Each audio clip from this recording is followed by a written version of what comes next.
대한민국 중심 채널 KBS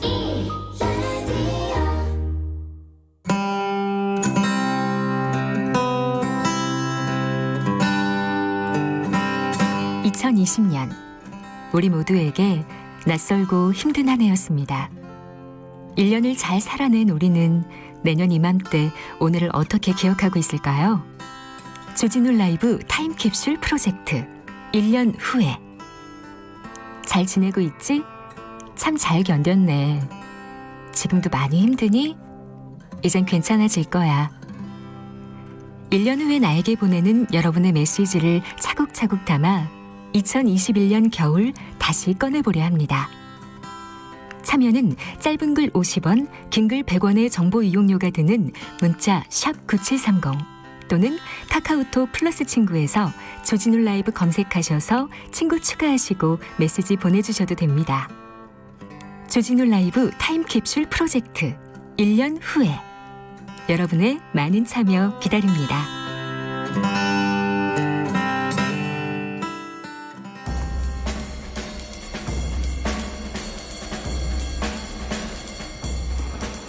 느낌 가는 대로 그냥 고른 뉴스 여의도 주필 10년간 10억 3,500만 원 기부 약속 지키고 떠난 키다리 아저씨 한겨레의 기사입니다. 대구 키다리 아저씨 올해도 어김없이 나타났습니다. 그리고 엄청나게 많은 돈을 또 기부하고 사라지셨습니다.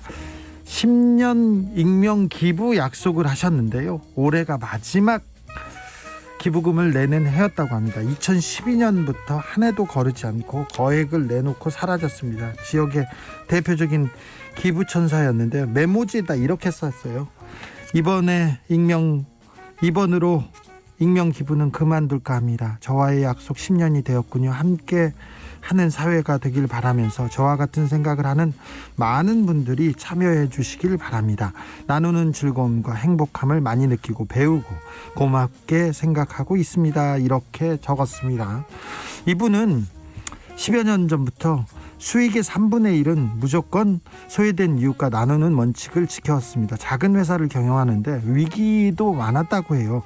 그래서 주변에서는 기부 중단하라고 권유하는 직원도 많았는데 그때도 절대 마음을 꺾지 않고 처음부터 수익의 일부분을 미리 떼어놓고 이 돈은 내 돈이 아니다. 내 돈이 아니고 이웃한테 쓰는 돈이다. 이렇게 생각해서 나눔을 여기까지 이어왔다고 합니다. 이렇게 따뜻한 분들이 많아서 그래서 세상은 조금씩 따뜻해집니다.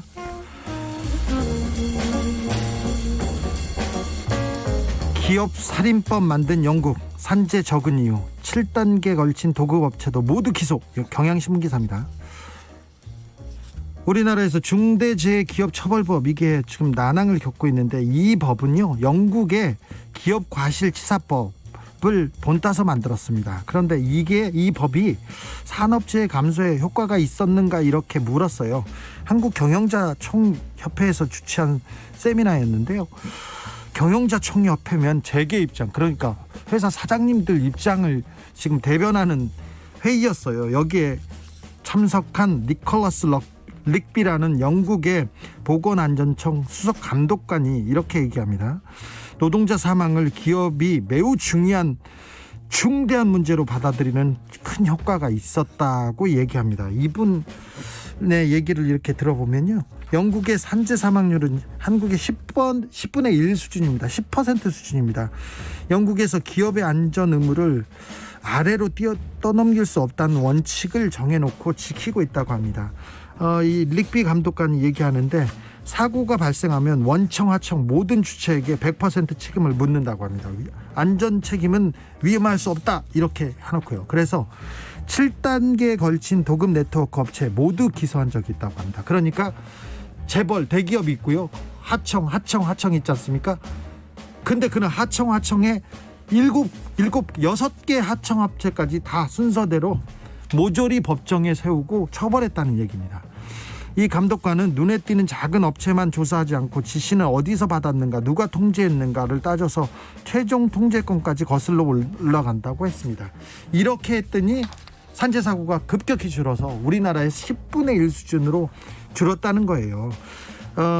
영국에서는 산재 감독 기관이 기소권까지 모두 가지고 있어서 엄청난 권한을 가지고 있습니다.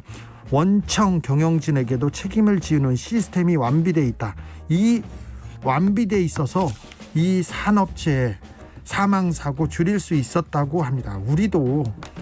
우리도 중대재해법 도입이 시급하다고 전문가들이 강조합니다. 강조해요.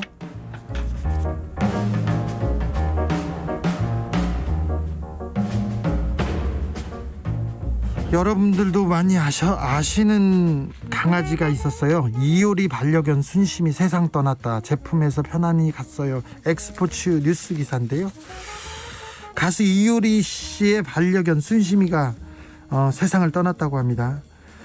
근데 그 순심이가 세상을 떠나자 이효리 씨가 순심이를 입양하기 전에 보호하고 있었던 안성 평강공주 보호소에 이렇게 소식을 알렸어요. 보호소 측에 우리 순심이가 갔어요. 순심이를 걷어주시고 저를 만나게 해주신 거 너무나 감사합니다 하면서 감사 인사를 전했다고 합니다. 이효리 씨는요, 순심이도 모두에게 고마운 마음 그리고 사랑을 전한다면서 지금 하시는 모든 일들 너무나 힘든 일인 줄 알지만 그로 인해 이렇게 자기밖에 모르던 철부지도 사랑을 알게 되고 소장님 하시는 일은 그 어떤 일보다 숭고하고 아름다운 일임을 잊지 말아주세요. 이렇게 메시지를 보냈다고 합니다. 따뜻해요. 따뜻합니다. 입양을 알린 후에 꾸준히 유기견 보호소에서 봉사활동하고 이렇게 순심이 말고 유기견을 추가 입양하기도 했다는데 네, 사랑의 마음이 여러분한테도 이렇게 전달이 되죠? 네.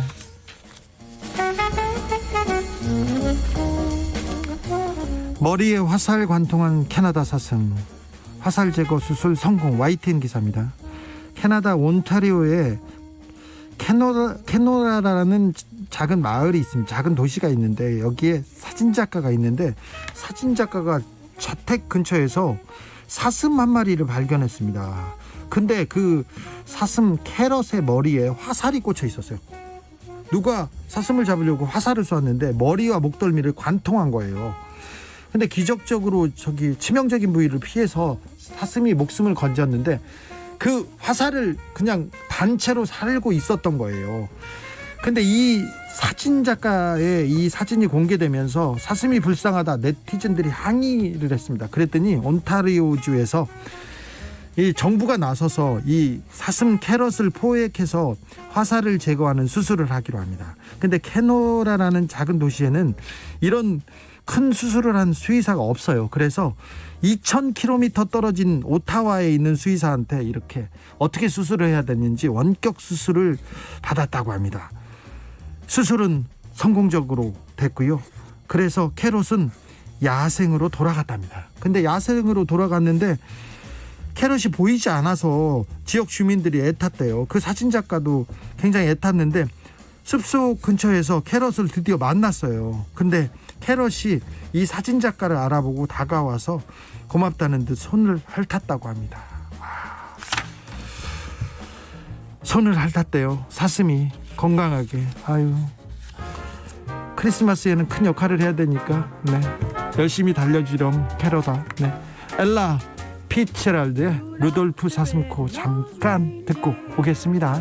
Had a very shiny nose, and if you ever saw it, you would even say it glows. All of the other reindeer used to laugh and call him names. They never let poor Rudolph join in any reindeer games. Then one foggy Christmas Eve, Santa came to say, Rudolph, with your nose so bright, won't you guide my sleigh tonight? Then how the reindeer loved him as they shouted out with glee, Rudolph the red-nosed reindeer, you'll go down in history.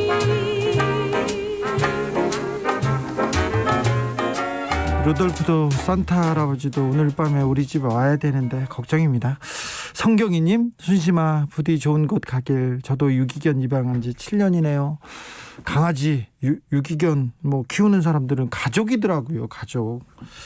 네, 그래서 가족한테 사랑을 배우죠. 7373님, 전북 군산에서는요, 원광대 병원 앞에서 붕어빵 파시는 아저씨가 매일 10,000원씩 모으고 10,000원을 더해서 366만 원을 성금으로 내놓으셨대요. 와, 정말 대단하신 분 같아요. 이분이 산타 할아버지 아닐까요? 오늘자 한겨레 신문 기사로 떴네요. 얘기합니다. 아유, 훌륭하시네요. 이분들 때문에 이 사회의 온기가 1도씩 2도씩 올라갑니다. 라디오 정보센터 다녀오겠습니다. 조진주 씨. 오늘 발표된 코로나19 신규 확진자는 985명입니다. 방역당국은 병상 부족을 해결하기 위해 전국의 8개 거점 전담병원을 지정하고 운영에 들어갔습니다. 전국적으로 요양시설이나 병원, 학교 등과 관련한 감염이 잇따르는 가운데 이명박 전 대통령 사저를 경비하는 방호요원 10명이 코로나19 양성 판정을 받았습니다. 정부가 글로벌 제약사인 얀센, 화이자와 코로나19 백신 구매 계약을 체결했습니다. 화이자 1,000만 명분, 얀센 600만 명분인데 내년 2분기 얀센 백신부터 접종을 시작합니다. 국민의힘이 코로나19 백신 수급 상황 때문에 국민 불안이 커지고 있다며 거듭 정부를 비판했습니다. 민주당은 안전하게 접종하는 게 최우선 과제라며 백신의 정쟁화를 멈추라고 요구했습니다. 정직 2개월 징계의 효력을 멈춰달라며 윤석열 검찰총장이 낸 집행정지 신청에 대한 2차 신문이 종료됐습니다. 결론은 오늘 밤 늦게 나올 것으로 보입니다. 오늘 정영애 여성가족부 장관 후보자 인사청문회에선 고 박원순 전 시장 사건 관련 질의가 잇따랐습니다. 정 후보자는 피해자 입장에서 박 전 시장에 대한 서울시 5일장은 부적절했다고 말했습니다. 지금까지 라디오 정보센터 뉴스였습니다.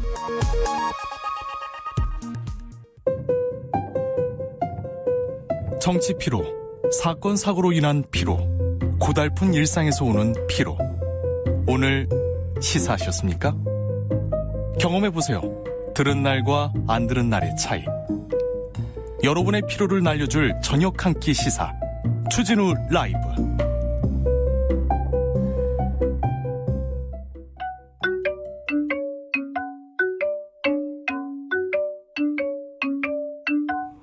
넓은 관점, 색다른 분석, 기사 보는 눈을 높인다. 언론 대해부 뉴스 왜. 기사 보는 눈을 쑥쑥 높여주는 시간입니다. KBS 1라디오 최경영의 경제쇼 진행하는 KBS 최경영 기자입니다. 안녕하세요. 네, 안녕하십니까. KBS 최경영입니다. 네, 크리스마스 계획이 있으신지요? 뭐 집에 가야죠. 네, 산타 할아버지 기다리려고요? 예. 네. 오늘 밤에 오시겠죠? 예, 오시겠죠. 뭐. 네, 우리 예. 집에는 오실 거예요. 아, 근데 자가격리 2주 거쳐서 뭐 1월 초에 오신다는 말씀도 있고. 아니요, 그럴 리가 없어요. 그럴 리가 없습니까? 네네. 아, 알겠습니다. 예. 그럴 리 없습니다.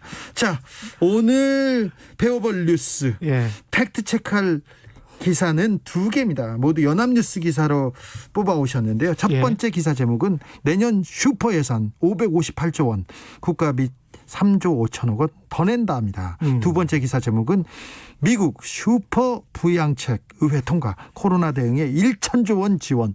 와, 오우, 엄청나네요. 엄청납니다. 네. 슈퍼. 네. 두 슈퍼 예산이 예. 만났습니다. 네. 슈퍼 트루퍼. 예. 이 슈퍼 예산을 다루는 언론의 관점에 대해서 한번 배워보겠습니다. 예산이라고 이 둘 다 슈퍼라고 했는데 예. 그러니까 이제 굉장한 예산이다. 네. 굉장한 부양책이다. 뭐 이런 이야기일 텐데 네. 한쪽은 예산이라고 하고 한쪽은 부양책이라고 했잖아요. 네. 그러면 아무래도 이제 한국에서 예산을 짤 때는 세금이라는 예산 측면, 세금의 측면에 방점을 찍은 것이고 예. 뒤에 또 국가 빚 3조 5천억 원 더 낸다라고 해서 부채다 이게. 예. 이런 쪽에 더 방점을 찍은 것이죠. 강조를 했고. 예. 부양책이라고 하면 이거는 경기 진작을 위해서 한 굉장히 좀 긍정적인 의미가 있잖아요. 선심성, 그리고 또 약간 혜택을 준다, 이렇게 좀 느껴집니다. 그렇죠. 그래서 한쪽은 경기 부양, 미국은 경기 부양에서 좋은 것이고 예. 한국은 빚내서 걱정이다. 빚내서 걱정이다. 예. 전체적인 뉘앙스는 그렇죠. 예. 근데 이제 뉘앙스와 기사 부제목에 있는 것까지 좀 다뤄보면 네. 미리 다뤄보고 여기에 굉장히 드라이한 기사 같지만 사실은 굉장히 많은 가치관이 있는 기사들이에요. 예. 예, 그걸 잘 이해하셔야 되는데 오늘 집중해서 들어보시면 정부와 관련된 재정정책과 관련된 금리와 관련된 거의 모든 것을 다 마스터할 수 있다. 예. 꼭 잘 들어보셔라. 네. 예. 미국 수도부양책과 관련해서 부제목을 보니까 서민층 1인당 $600 지급 이렇게 돼 있어요. 예. 근데 여기서 이제 서민층이라고 딱 못을 박았단 말이죠. 네. 서민층에게 $600를 지급한다. 근데 자세한 내용을 제가 보니까 이게 서민층인지 한번 판단을 해보세요. 개인이 예. 연봉 $75,000 받으면 서민입니까? 8천만 원이 넘는 돈인데, 네, 어유 고소득자죠. 그다음에 부부가 예. $150,000를 받으면 어이 그러면 잘 사는 사람이죠. 그러니까 미국이 우리보다 GDP가 1인당 좀 GDP가 한 2배 정도 높다고 하더라도 네. 이 말씀 또 들으면 깜짝 놀라시겠지만 미국의 직장인 44%가 예. $18,000 이하를 받고 지금 다닙니다. 지금요? 2천만 원밖에 못 받아요. 잠깐만요. 몇 퍼센트가요? 미국의 직장인 44%가. 예. 그러니까 미국의 양극화는 우리가 상상하는 것 이상으로 커요. 예. 그래서 미국의 미디안 중간값의 근로소득이 얼마냐면 $50,000밖에 안 돼요. 그래요? 예, 미국의 1인당 GDP는 67,000불 정도 훨씬 넘어가는데 예. 중간값은 $50,000밖에 안 됩니다. 네. 그러니까 개인이 75,000불을 번다거나 부부가 $150,000를 1년에 번다. 그러면 상당히 좀 중산층 상당히가 아니고 네. 최상류층이에요. 최상류층. 웬만하면 다 준다는 얘기예요. 예, 그러니까 최상류층을 거의 제외하고는 네. 거의 90% 이상 다 준다는 이야기예요. 다 준다는 거네요. 근데 여기서 보편적 지원을 사실상 하는 건데 예. 이 연합뉴스 기사는 서민층에게 준다고 했잖아요. 네. 좀 이건 좀 아닌 것 같아요. 이거는 예. 사실은 보편적 지원을 하는 미국을 예. 미국이 사실은 선별형 맞춤형 지원을 하는 것처럼 보이게 만드는 부제목이죠. 그렇죠. 거의 대부분한테 아주 극상류층 말고는 거의 대부분 보편적으로 다 주는데 예. 이걸 서민이라고 해서 조금 줄였네요. 그렇죠. 예. 게다가 예. 자세한 내용들을 보면 있잖아요. 네.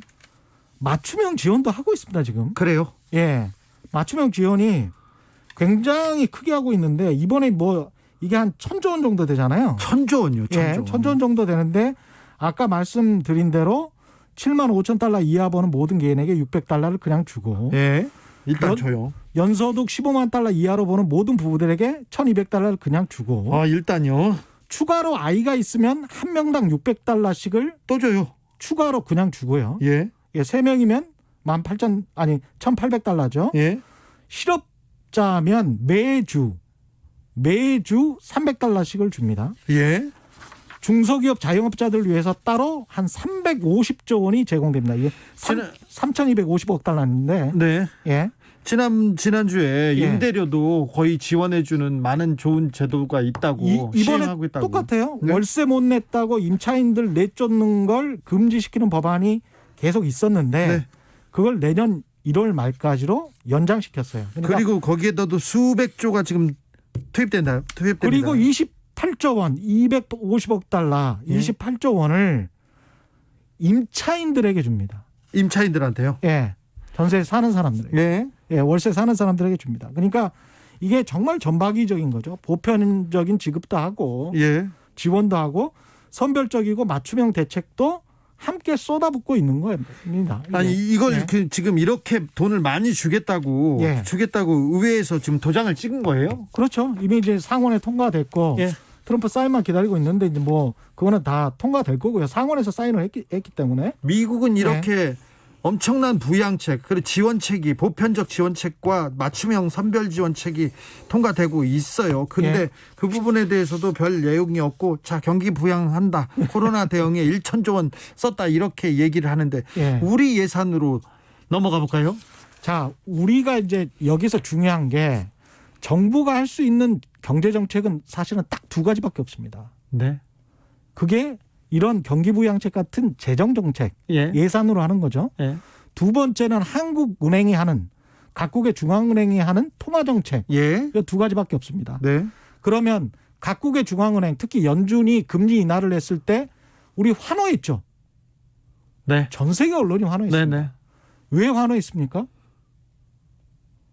아이 자산 시장이 막 확 오르잖아요. 막 크래시가 돼서 폭락을 했었던 주식 시장이 주식이 계속 오르고요. 팍 올라버렸죠. 부동산도 오르고 다 올랐죠. 예. 연준이 그렇게 만들어줬잖아요. 네. 자산 거품을 하라고 금리 인하를 시켰습니다. 네. 근데 금리 인하를 시키면 모든 사람이 혜택을 받을까요? 그렇진 않죠. 그렇지는 않죠. 네. 무엇보다도 금리 인하를 해버리면 연금 받고 생활하시는 은퇴자분들 있잖아요. 거기는 어렵죠. 노인분들, 네. 정기예금으로 살아가는 분들 그분들은 어렵죠. 굉장히 어렵습니다. 네. 자산 거품에 동참하지 못한 부채를 갖고 있지 않은 네. 현금만 가지고 있는 무주택자들 있죠. 네. 우리나라 전체 인구의 한 40% 되죠. 네. 이분들 어렵습니다. 어렵죠. 왜냐하면 상대적으로 자산 거품이 확 커지고 네. 그러면 자산을 가지고 있는 다주택자들 네. 그리고 주식을 많이 가지고 있는 사람들은 그리고 빚 많이 있는 사람들. 빚 많이 있는 사람들 네. 이건 금리 인하하면 땡큐 감사죠. 감사죠. 감사합니다. 네. 그런데 금리 인하에는 완전히 환호를 해요. 네. 한국 언론은 그럼 이게 위너와 루저 그러니까 승리하는 사람하고 잃어버리는 사람이 명확하게 구분되는 정책이에요. 금리 인하도. 네, 그렇죠. 근데 금리 인하를 하는 이유는 경기가 워낙 안 좋으니까 코로나 때문에 네. 이걸 어떻게 선순환으로 바꿔볼까. 그렇게 해서 소득이 늘고 인플레이션이 좀 돼서 그래서 나중에 금리 인상을 할 수 있는 어떤 단초 계기를 마련해 볼까 해서 어쩔 수 없이 중앙은행들이 하는 겁니다. 네. 그렇죠? 정부는 할 수 있는 게 이런 재정 정책밖에 없어요. 예. 이명박 정부처럼 땅을 파거나 예. 강바닥을 파거나 네. 아니면은 뭐 최저임금을 올려주거나 네. 빈자들에게 돈을 나눠주거나 네. 뭐 이런 게 재정 정책입니다. 복지 정책 같은 거. 네. 그런데 우리가 곰곰이 생각을 해보세요. 재정 정책을 한다고 했을 때 대기업에게 세금 혜택을 준다. 이런 정책에는 한국 언론은 또 환호하죠. 환호하죠. 기업 지체에 앞장서는 데는 또 환호합니다. 건설공사 SOC 많이 한다 그러면 또 환호하죠. 환호합니다. 네. 아 이건 좋습니다. 좋죠. 그런데 재정 정책을 통해서 자영업자들을 도와준다고 하거나 서민을 지원한다거나. 서민을 지원한 야 이게 나라 재정이 그렇죠. 거덜난다. 이렇게 힘든데 예. 이렇게 한시적으로 도와줘도 되겠어? 예. 라고 이야기를 하죠. 이 기사도 잘 보면 그렇잖아요. 그런 국가빚 3조 5천억 원 더 낸다. 그렇죠. 우리 세금 더 낸다 이런 거 아니에요. 그렇죠. 그래서 그런 뉘앙스를 잘 읽으시면 아무리 드라이하게 팩트 위주로만 썼다고 보이는 기사도 특정한 관점과 태도가 있다. 네. 그걸 부분, 아실 수 있을 것 같아요. 코로나 지원책으로 미국처럼 확장 재정 정책 펼치는 국가 많죠. 독일도 대표적이고요.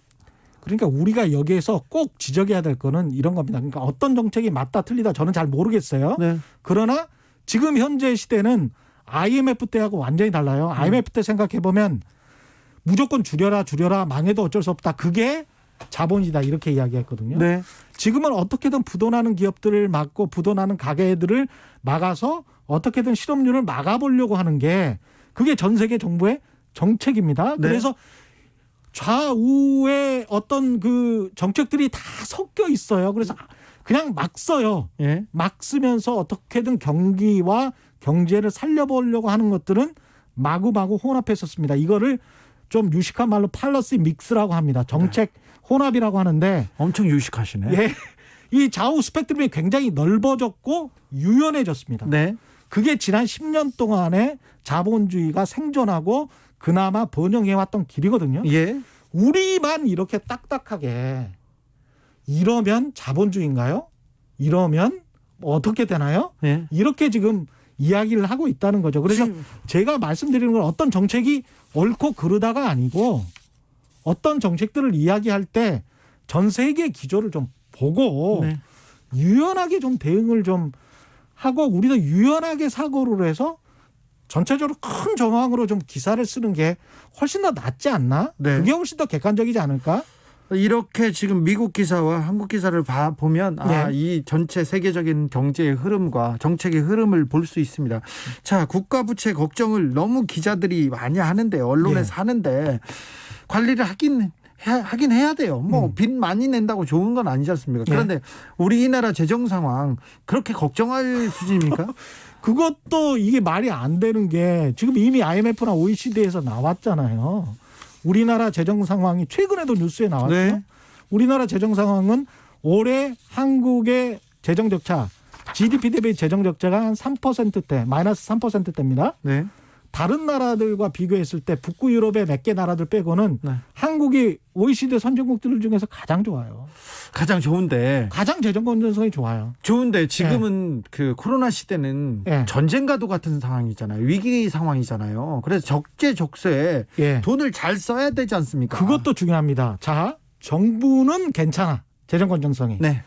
그런데 가계가 거의 2천조 원 가까운 부채가 있어요. 지금 또 작년에 금리를 떨어뜨려 놓으니까 엄청나게 부채 늘었죠. 이자 뭐 은행 이자 아무것도 안 된다. 그래서 예. 다 주식으로 다 갔지 않습니까? 예. 기업도 2천조 원이 넘어요. 네.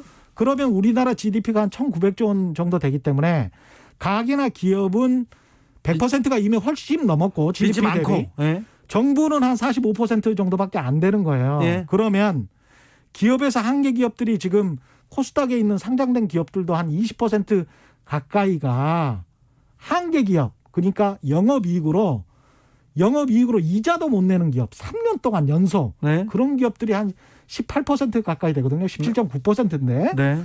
그 정도가 되는 이런 상황에서 기업이 도산하거나 가계가 도산하면 정부가 가만히 있을 수가 있습니까? 그러면 또 빚내서 그거 메꿔줘야 돼요. 예.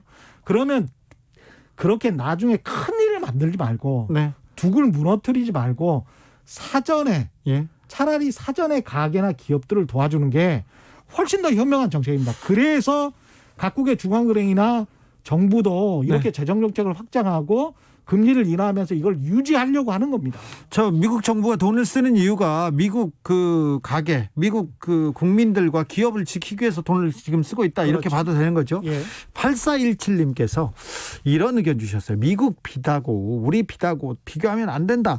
미국은 달러라는 기축통화 있지 않습니까? 네. 그러니까 빚이 많이 생기면 막 찍어내면 되지 않냐. 그렇죠. 그런데 한국은 네. 그렇게 하면 안 되지 않느냐. 이런 네. 의견도 줬어요. 맞습니다. 그래서 제가 말씀드리는 게 늘 정도와 수준입니다. 정도와 수준. 정도와 수준. 지금 한 정부 부채가 45% 정도고 OECD 최고의 수준이라고 말씀드렸잖아요. 건전한. 네. 예. 근데 지금 상황에서 지금 우리가 1,900조의 GDP인데 예. 거기에 10%가 190조 원이에요. 네. 10% 더한들 55%예요. 네. 예. 그렇기 때문에 그 10%를 쓰자는 이야기는 아니지만 1, 2% 정도 증가하는 거 가지고 네. 이거 가지고 우리나라가 망한다. 네. 이렇게 이야기할 필요는 전혀 없다. 자, 이 연합뉴스에 내년 슈퍼예산 558조 원, 국가빚 3조 5천억 원 더 낸다. 이 기사와 미국 슈퍼부양책 의회 통과, 코로나 대응에 1천조 원 지원, 이 두 기사에 대한 한 줄 평 이어지겠습니다. 예, 제발 세상을 있는 그대로 보자. 세상은 급격히 이념으로부터 멀어지고 있는데 우리는 이념 논쟁만 한다. 쥐잡는 거는 무조건 다 고양이다. 흰 고양이든 검은 고양이든 나는 다 웰컴이다. 네. 그런데 왜 한국 언론은 왜 이럴까요? 한국 기자들은 왜 이럴까요? 왜 그러겠습니다. 저 세계 기조를 잘 모르는 것 같아요. 네. 제발. 그리고 네. 최경영 기자님. 예. 강의는 내가 쏙쏙 잘 들었는데 네. 한 줄 평은 너무 길다는 평이 있습니다. 네. 여기까지 듣겠습니다. 고맙습니다. 지금까지 KBS 최경영 기자였습니다. 네, 고맙습니다. 메리 크리스마스 기자님. 교통정보센터 다녀오겠습니다. 김한나 씨. 네, 즐거운 크리스마스 이브지만 길이 많이 밀리고 있어서 답답하실 텐데요. 그래도 안전이 가장 중요하니까요. 주의해서 운행해 주시기 바랍니다. 지금 서울 시내는 올림픽대로 공항 방면으로 잠실대교에서 가양대교까지 가는데 1시간 30분은 생각하셔야겠고요. 그 가운데 영동대교 남단 부근에서는 사고가 발생했고 더 가서도 여의 2교 남단에서는 고장난 차량이 1차로를 막고 서 있어서 주의하셔야겠습니다. 고속도로는 서울 양양간 고속도로 서울 방면으로 덕소 3패에서 강일나들목까지 정체고요. 이곳 강일나들목 3차로에서는 고장난 화물차가 서 있어 주의가 필요합니다. 중부고속도로 하남 쪽으로는 곤지암 부근에서 사고가 났습니다. 또 정체는 증평 부근과 일죽에서 모가 부근 10km 밀리고요. 곤지암 부근에서 경기 광주 분기점 부근도 운행이 어렵습니다. 수도권 제1순환고속도로는 판교에서 일산 방면으로 시흥나들목 3, 4차로에서 화물차 관련 사고를 처리하고 있어서 부근으로 혼잡하니까요. 주의 운전 필요합니다. KBS 교통정보센터였습니다. 테이크아웃 시사 나왔습니다. 오늘도 하나 챙겨가세요. 주진우 라이브.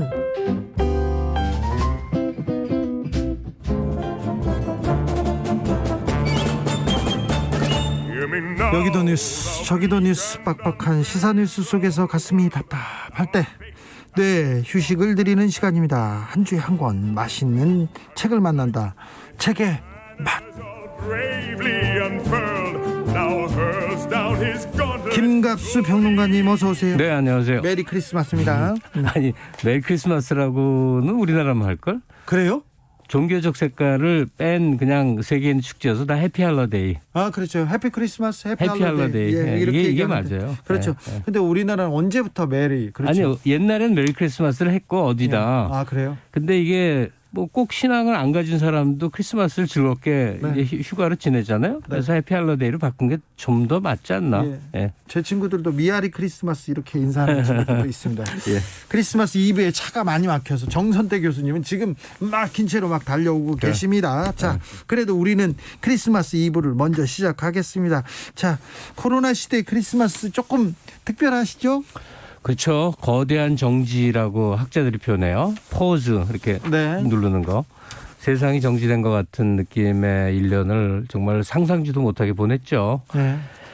근데 이 기간이 우리한테는 특히 한국인들에게는 뭐 꽤 여러 가지 의미가 있는 것 같아요. 정신없는 세월이 한 번쯤은 이렇게 되새김질을 할 수 있는 기회가 온 것도 같고. 인간한테 주는 많은 교훈도 있습니다. 네. 코로나의 역설이라고 코로나로 사람들이 좀 멈추자 동물들이 나타나기 시작하고 네. 하늘이 맑아지고 강이 푸르러지고 그렇습니다. 나는 이 미세먼지가 중국 그 영향이 어느 정도일까 사실 반신반의했었는데 확실하다는 거 이번에 확인됐잖아요. 네. 그리고 또 하나는 결국 한국인의 위상 변화를 객관적으로 한번 확인할 수 있는 그렇죠. 그 1년이었던 거잖아요. 한국인은 자긍심을 갖고 와 한국이 이렇게 선진국이었어? 방역을 선도해 이런 그 네. 자부심을 가질 만했습니다. 그러니까 우리가 어떤 사람이었는지를 확인해 볼 수 있었죠. 자, 크리스마스 이브에 만나볼 책은 어떤 작품입니까? 정선태 교수님 지금 막 입장하셨습니다. 죄송합니다. 아니 네. 어떤 책이냐고요? 오늘은 영국의 작가 찰스 디킨스의 아주 유명한 소설이죠. 네. 네, 크리스마스 캐럴 골랐습니다. 크리스마스 캐롤. 크리스마스만 되면 맨날 나오시는 할아버지 있습니다. 스크루지 할아버지. 네, 맞아요. 항상 어렸을 때 이 책이 있고 항상 크리스마스 때 이 영화 나왔잖아요. 네. 요새는요. 크리스마스 때 나홀로 집에도 잘 안 보고요. 러브 액츄얼리라고 그 영화를 많이 본답니다. 그런데 그 찰스 디킨스의 크리스마스 캐롤 항상 보거나 듣거나 영화 보거나 시청하거나 그래야 이 크리스마스죠. 네, 그 기분이 나죠. 근데 크리스마스 캐럴을 동화나 이런 그림책으로는 많이 본 것 같은데 네. 실제 작품으로 읽은 사람들은 많지가 않아요. 많지 않죠. 주위에서 보면은. 지금 교수님 요약본 들고 있고. 있는 그 책은 많이 안 봤을 거예요. 이게 원본인데 이게 네. 한 150페이지 남짓되는데 네? 이 텍스트를 다 읽은 분들은 주위에서 많이 못 봤어요. 아니, 저도 이 책이 이 안에 들어와 있거든요. 이북으로. 네. 근데 오랜만이 뭐야. 네. 몇십 년 만에 이걸 읽었어요. 아까 오전에 읽었는데 너무너무 그 감회가 새로운 거 있죠. 네. 어린 시절에 왜 어떤 형태로건 동화로건 이야기로건 영화로건 접한 얘기인데. 그러니까 네. 저는 어렸을 때 저 두꺼운 책으로 읽었습니다. 아, 그러셨습니까? 네. 훌륭하십니다. 근데 그 감흥이 지금 살아 있는지 잘 모르겠어요. 네. 유령이 등장하고요. 유령이 네 명이라고 해야 되나? 네 분이라고 해야 되나요? 이 유령이 등장하고요. 네. 그리고 타임머신을 타고 왔다 갔다 하기도 하고. 예. 예, 판타지 소설이라는 걸 새삼 절감했어요. 거의 뭐 그렇죠. 지금 유행하는 판타지 소설이 그때. 그렇죠, 네. 그렇죠. 네. 1843년에 나온 작품인데 네. 지금 1843년이요? 네네. 오래된 170년 전이에요. 네, 170년도 더 됐죠. 근데 희한하게 찰스 디킨스는 옛날 작가, 뭐 고전 문학 이런 느낌이 좀 안 들어요. 그러니까요. 저한테는 그냥 당대 재밌는 작가, 뭐 두도시 이야기나 데이빗 커퍼필드 이런 네. 것들은 워낙 이렇게 재밌게 읽혀서 그러나 네. 옛날스럽지가 않아요. 1840년대요. 저는 1940년대 작품인가 이렇게 생각했는데. 네. 1840년대라면은 이른바 대영 제국이 예. 잘 나가던 때 아닙니까? 그렇죠. 그런데 찰스 디킨스의 시선은 이 영국 런던의 빈민가, 예. 정말 궁핍한 이 거리들을 주목하는데요. 네. 이 1840년대가 대영 제국의 입장에서 보면은 해가 뜨지 않는 나라를 건설하는 이 시점이었지만은 많은 사람들에게는 배고픈 시절이었대요. 아니, 그러니까 자본주의가 본격적으로 산업혁명 이후에 빵 터져서 그래서 그 어두운 면이 하나씩 둘씩 드러날 때입니다. 그렇죠. 노동자라고 하는 신흥 계급이 생겨나서 그들이 엄청난 빈곤과 가혹한 환경의 상황에 직면한 게 온통 눈앞에 보이던 때죠. 찰스 디킨스가 그래서 빈민층 아동과 청소년을 위해서 많은 연구를 했던 사람 아닙니까? 네, 맞습니다. 그래서 그 기조에서 이 작품이 나온 거죠. 그래서 이 소설은 그 배고팠던 시절 런던을 배경으로 이 크리스마스 정신을 네. 새롭게 되살리려고 했던 작품이라고 하는데 네. 이 작품 읽을 때 놓치는 부분인 것 같기도 해요. 디킨 소설 읽을 때 흔히 그런데 이 런던 뒷골목의 풍경부터 보고 한번 들어갈까요? 한번 런던 뒷골목으로 네. 가볼까요? 그들은 번잡한 장면을 뒤로하고 시내의 으슥한 곳으로 갔다. 그들은 유령하고 이제 스크루지입니다. 그곳의 위치도 그곳을 둘러싼 악명도 익히 들어 알고 있었지만 한 번도 와본 적은 없는 곳이었다. 길은 좁고 불결했고 상점과 주택은 허름했으며 사람들은 헐벗고 술에 찌들어 있지 않으면 남루하고 흉측한 모습이었다. 잿길과 굴다리는 시궁창이나 다름없었고 거기에서 나오는 더럽고 냄새나는 하수구는 구불구불한 거리로 흘러들었다. 게다가 등등입니다. 근데 우리가 아는 대영 제국의 화려한 이 하이드 파크니 뭐니 그런 전혀 다른 그런 지점들을 보면서 이 크리스마스를 다시 생각하는 거죠. 크리스마스 어렸을 때 생각나네요. 저는 어렸을 때 크리스마스 때마다 산타크로스 할아버지 기다리고 스크루지 이 크리스마스 캐롤 읽고 그랬죠. 근데 저희 아버지가 저한테 초등학교 1학년 정도 됐는데 산타는 없어. 스크루지 이런 건 없어. 다 이게 큰 미국의 큰 다국적 기업에서 장사하려고 만든 거야. 이러면서 코카콜라가 만들었다는 거예요. 그런 적 있었죠. 그래가지고 제가 아버지한테 대들었죠. 아니 어린 아이의 꿈을 이렇게 짓밟아도 되냐고 가출했어요. 영미 문화학자분이 그런 얘기도 해요. 사실 우리가 크리스마스를 명절처럼 지내는 게 엄밀히 보면 유럽에서 건너간 것도 아니고 미국 문화라고 하는 거예요. 네.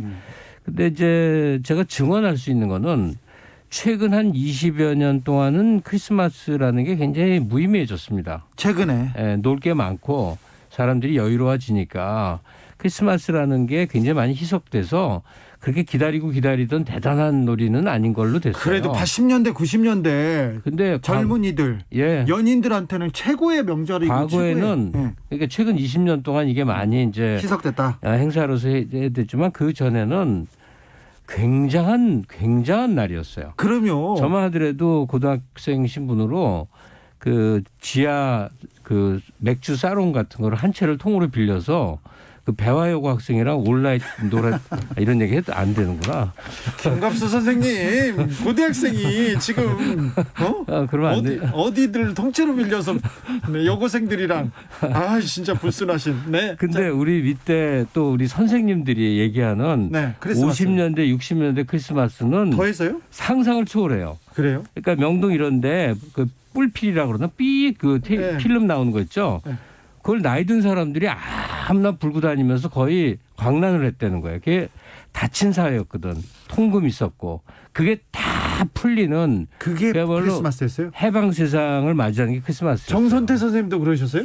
저는 크리스마스 기억이 거의 없습니다. 공부하느라고 책 보느라고. 공부가 아니라. 여고생들하고 온라인 또 안 했다는 얘기예요? 그런 거 모릅니다. 참. 크리스마스는 일단 몰라요. 저한테는. 그래요? 저는 불교니까. 예, 아니, 불교. 종교도 종교지만은 전 종교가 없는데 사실은 그 크리스마스 하면은 소설을 읽었던 것. 그러니까 예를 들면은 최초로 크리스마스를 문학 작품 속에서 기술한 게 아마 이광수일 거예요. 1910년대 초중반 아마 학지광이란 잡지에서 처음 발표했을 때. 1910년대 크리스마스는 어땠습니까? 크리스마스 밤 뭐 이런 소설이 있는데 네. 거기서는 뭐 새로운 그리스도의 정신의 뭐 출현 뭐 이런 거죠. 그러니까 이광수 이런 사람들이 톨스토이의 영향을 많이 받았잖아요. 예수 그리스도와 이런 새로운 인도 정신의 실천 뭐 이런 것과의 관계 속에서 얘기했던 것 같아요. 근데 그 이후로 크리스마스 하면은 뭐 나홀로 집에 수준에서 크게 못 벗어났던 것 같습니다. 그러니까 소설 들어가기 전에 얘기를 좀 하는 중이니까. 네네. 그 미국은 크리스마스는 우리한테는 추석 같은 거거든요. 가족이 만난다. 가족이 모이죠. 유럽도 그렇습니다. 멀리서라도 어떻게든. 근데 한국의 크리스마스는 그래도 1년에 한 번쯤 좋은 생각하라는 날이었어요. 전 사회적으로. 이웃을 어떻게 이제 돌볼 것이냐에 대해서 그래요? 이 캠페인이 크리스마스 몇 달 전부터 광범위하게 벌어지던 이웃을 생각하라는 거였어요. 예, 이웃 돕기 그런 게 그 우리 사회에서 크리스마스를 좀 선용한 건데 하나는 축제가 죽은 나라니까 진짜로 밤새워 노는 축제 용도이고 또 하나는 주로 관주도이긴 하지만 이웃사랑이 굉장히 캠페인되면서 실제 헌금들도 많이 하고 그다음에 행사 네. 그러니까 좀 이웃돕기 하고 그늘에 있는 분들 돕는 행위들을 실제로 불이웃돕기. 엄청나게 많이 했던 그게 우리의 전통으로 쌓여 있었던 우리의 거죠. 전통인데 김갑수 선생님은 이웃을 사랑하는 게 아니라 이성을 사랑해가지고 0894님 59년생 해야 돼요. 59년생 동갑 김갑수님 저 배화여고 나왔는데 우리 친구들이랑 온라인 하셨구나 알아봐야겠어요. 제보 기다리겠습니다. 라온님께서는 12월이면 그래도 거리에 캐롤송도 울려 퍼져 좋았는데 지금 캐롤송이 어디 갔니 너? 네. 캐롤송 왜 없어진지 아세요? 캐롤송이 저작권을 바보들. 아니 저작권을 좀 양보하더라도 캐롤이 많이 들리게 해야 되는데 네. 저작권을 걸어버려갖고 지금 어디 길거리 방송 뭐 식당 이런 데서 안 들리잖아요. 아 그래서 안 들리는 거예요? 그래서 네. 그렇죠. 네. 저는 왜 조용해졌나 싶었는데 저작권 문제 때문에 안 트는 게 아니라 못 트는 거예요. 아 그래요? 네. 네. 자, 또 책으로 걸어 네, 들어가겠습니다. 여기 저희가 보고 있는 책이 펭귄 클래식 코리아에서 나온 건데요. 네. 이 크리스마스 캐럴 서문을 쓴 마이크 슬레이터가 얘기한 게 바로 그 얘기입니다. 이 크리스마스 캐럴은 디킨스의 출세작이기도 하지만 이른바 기독교 정신을 널리 알리는데 많은 기여를 했대요. 그렇죠. 그러니까 배고픈 그 시대에 네. 이 힘겹게 사는 사람들에게 자선과 자비를 베푸는 또 어려운 사람들 함께 생각하는 그런 계기를 제공했다고 하네요. 네. 그게 뭐 여러 가지 부정적인 측면도 없진 않지만 그렇죠. 네. 뭐 구두쇠 스크로지 할아버지가 그 그렇죠. 유령들한테 하루 저녁 이렇게 끌려갔다 와서 다른 사람이 되지 않습니까? 네. 그리고 크리스마스를 맞지 않습니까? 네. 6663님은 저는 50년 전에 경북 성주 시골에서 크리스마스 날 성당에 가면 외국인 신부님이 구호물자라고 외국인 옷을 나누어 줬습니다. 맞아요. 옷이 대부분 커서 다시 어머니께서 밤새 자르고 미싱을 해서 주면 정말 잘 입었습니다. 지금 우리나라가 이렇게 사는 것이 꿈만 같습니다. 이렇게 네. 얘기하시네요. 그다음에 옛날 감회가 크리스마스 각별하겠네요. 얘기하면 네. 그 다들 직접 만들었던 거 아세요? 일단 카드를 직접 만듭니다. 크리스마스 카드 엄청 썼어요. 네. 주변에. 어느 시기부터 이제 문방구에서 사다가 보내기도 했지만 그 전에는 카드를 많이 받는 게 제일 큰 자랑거리거든요. 미술 시간에 또 12월 방학 전에는 꼭 그거 계속 만들었죠. 그러니까 그만큼 많이 보내기도 하고 그다음에 트리인데 일본식 발음으로 우리는 추리라고 그래서 추리. 추리를 또 이제 꾸며요. 네. 그것도 다 이렇게 그 DIY식으로 직접 만들고.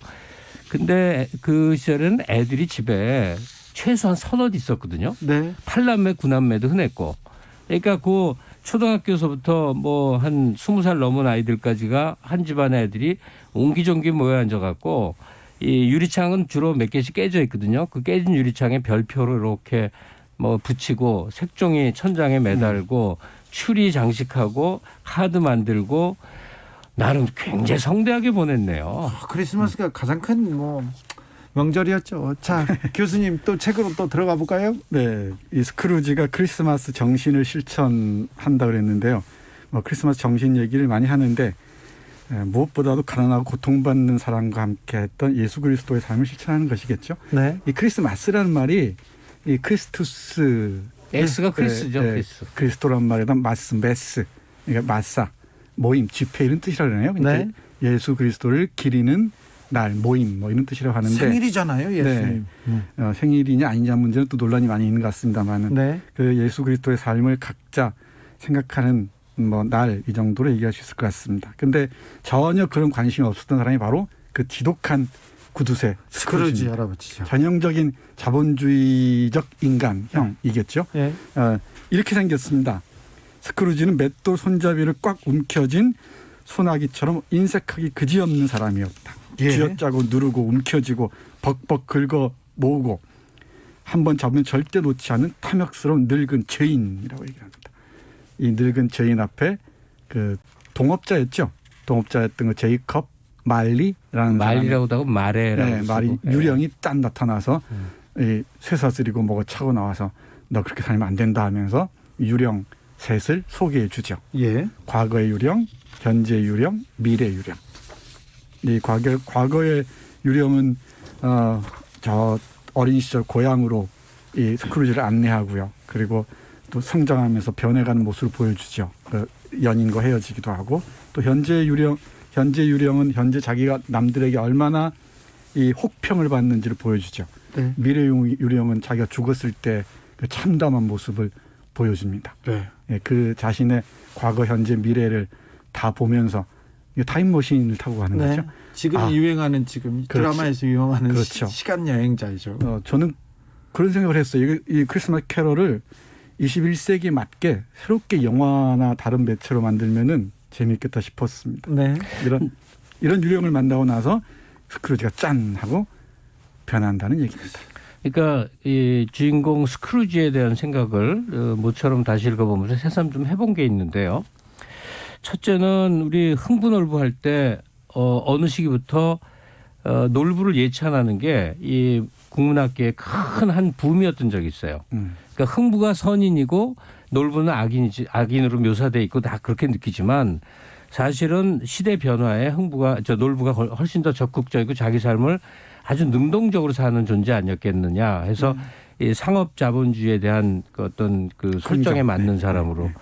그러니까 이 스크루지의 생애도 이번에 다시 읽으면서 새삼 느껴지는데 우리 이제 고정관념 속에는 스크루지는 평생을 이기적이고 자기밖에 모르고 12월 24일 날 밤까지도 늦게 일하는 사람이고 주위도 안 돌보고 오로지 이제 그래서 회개를 하는 사람으로 이제 그려져 있단 말이에요. 이웃을 생각 안 했다는 걸로.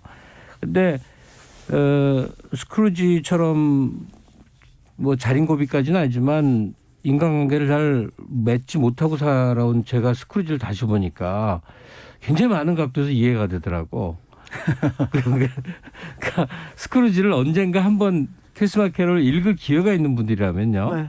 스크루지적으로 그러니까 자기에게 철저하고 치열하고 남에게 좋은 소리 못 듣고 살아오면서 한 생에 나름 성과를 이룬 사람들.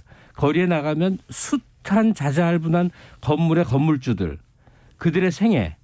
우리가 손가락질하고 인색하다고 그러고 자기밖에 모르다고 하는 그렇게 살아온 생애에 대해서도 이 한국 사회의 지난 과정을 통해서 보면서 한번 생각해 볼 거리가 있다 하는 거예요. 네. 교수님? 네. 잘 말씀하셨는데 스크루지가 구두쇠도 구두쇠이지만은 예. 철저하게 외톨이라는 거예요. 외톨이에요. 예. 고립돼 있다는 거죠. 사랑도 포기해. 돈 때문에. 사랑도 포기해버리고 뭐하러 결혼하냐는 것이죠. 예. 그러니까 자기를 위해 돈을 쓸 줄도 모르고 철저하게 자기 예언의 말을 빌면은 돈을 우상으로 모시는 이 화폐를 신으로 모시는 자본주의 신도였던 거죠. 그렇다고 자기를 위해서 사치 낭비의 그렇죠. 호화 이게 아니라 아무것도 못하는 거죠. 그러니까 돈 그 자체를 맹목적으로 추종하는 사람이었던 거죠. 그러니까 이게 이 찰스 디킨스 작가가 보통 사람은 아닌 거예요. 스크루지적인 자본가가 막 발흥하던 시기에 영국 자본주의에 자본과 성장의 한 모습을 그린 거거든요. 그렇죠. 근데 한국 사회도 똑같이 지금 70년대, 80년대, 90년대를 거쳐 그런 사람들이 사회 상층부를 지배했고 이들이 굉장히 억울함과 박탈감을 느끼기도 해요. 네. 그래서 인간의 한 유형으로서 스크루지는 200년 전에 옛날 사람 얘기가 아니라 한국 사회는 매우 흥미로운 그런 모습으로 다가온다 하는 얘기를 하고 싶은 거예요. 5383님께서 크리스마스 정신은 스크루지 조카가 성탄 이브에 찾아와서 삼촌을 비아냥 그럼 하면서 이렇게 말하는 초대하는데 대목에 잘 나타납니다. 그분의 고약한 성미 때문에 고통받는 사람이 누구겠어? 언제나 당신 자신이지. 맞아요. 그 얘기입니다. 그러니까 사랑하는 사람 버리고 가족도 버리고 조카가 나오는 것. 오직 돈만 우상으로 사는. 그렇죠. 네. 그러다 보니까 조카가 자기 아내한테 하는 얘기예요. 조카 며느리가 되겠죠. 예. 그 스크루지 입장에 보면은 그분이 가장 고약한 성미 때문에 고통받는 사람은 바로 자기 자신. 네. 스크루지라는 거죠. 이 말이 핵심인 것 같습니다. 그리고 스크루지가 회심을 하잖아요. 네. 과거, 현재, 말에와 더불어 과거, 현재, 미래에 이제 유령을 만난 다음에 아 나는 잘못 살았구나 했는데 그러고 나서 스크루지가 할 수 있었던 행동이 뭔지 아세요? 자선을 할 수 있습니다. 왜? 아, 네. 돈을 모았으니까. 네. 그러니까 제가 자꾸 흥미롭다고 얘기하는 건 뭐냐면 이웃사랑이라는 게 굉장히 그 구두선 립 서비스에 그쳐버리고 실천이 따르지 않는 모습들을 의외로 많이 봐왔었어요. 네. 근데 사실은 이 사회를 좀 더 더 각박하지 않게 만드는 그런 역할을 할 수 있는 사람들. 네. 그런 사람들 중에는 악평에 휘말리는 사람들이 의외로 많을 수 있다는 얘기예요. 네. 알겠습니다. 같이 갑시다님이 돈의 신이구나 스크루지는. 아니요 스크루지는 그래도 괜찮은 분이세요. 네. 네. 네. 그 나중에 좋은 일 많이 하셨어요. 네. JH님께서 오늘 방송 따뜻한 코코아 같네요. 언제나 그렇죠. 책의 맛은. 그렇죠. 네. 제가 스크루지를 옹호하지 않는 스크루지는 그래도 자신을 들여다볼 수 있는 내적 힘이랄까요? 네. 반성의 능력을 갖추고 있었던 그래서 것이죠. 완벽하게 다른 사람으로 깨어나서 그렇죠. 정말 아름답게 가지 않습니까? 네, 맞아요. 그렇죠. 네. 우리가 스크루지를 좀 닮아야 될 텐데. 그래서 자, 이게 개심을 한 한 존재 책이었다고 한다면 네. 나는 한국의 미디어 같은 데서 혹은 문학계에서 가난하고 힘든 사람 얘기만 하지 말고 예. 여유 있고 부유해진 사람 얘기도 좀 해라. 왜 나이가 들어도 죽어라고 돈을 버는데 인생을 나머지 인생을 쓰느냐. 네. 어떻게 하면 그동안 자기가 획득한 돈을 그냥 기분 좋고 좀 지혜롭게 쓰는 데 바칠 생각을 해야 되지 않겠느냐. 스크루지처럼. 알겠습니다. 자, 오늘은 찰스 디킨스의 크리스마스 캐럴 함께 읽었습니다. 김갑수 선생님 그리고 정선태 교수님 오늘도 감사합니다. 네, 고맙습니다. 메리 크리스마스입니다. 네. 해피 홀리데이. 네, 해피 홀리데이로 김갑수 평론가가 또 교정해 주셨습니다. 김갑수 평론가의 추천곡 호세 팔리치아노의 팔리스 나비다 들으면서 주진우 라이브 마무리하겠습니다. 자, 부디 가족들과 집에서 안전하고 편안하고 사랑스러운 밤이 그런 해피 홀리데이 되길 빕니다. 혹시 밖에 나가시는 분들 마스크 꼭 쓰시고요. 거리두기 중요하다는 거 아시죠? 자, 선물 저희가 산타는 아니지만 선물 준비해놨습니다. 홈페이지에서 확인하십시오. 저는 여기서 인사드리겠습니다. 내일 오후 5시 5분에 돌아옵니다. 지금까지 주진우였습니다. I wanna wish you a Merry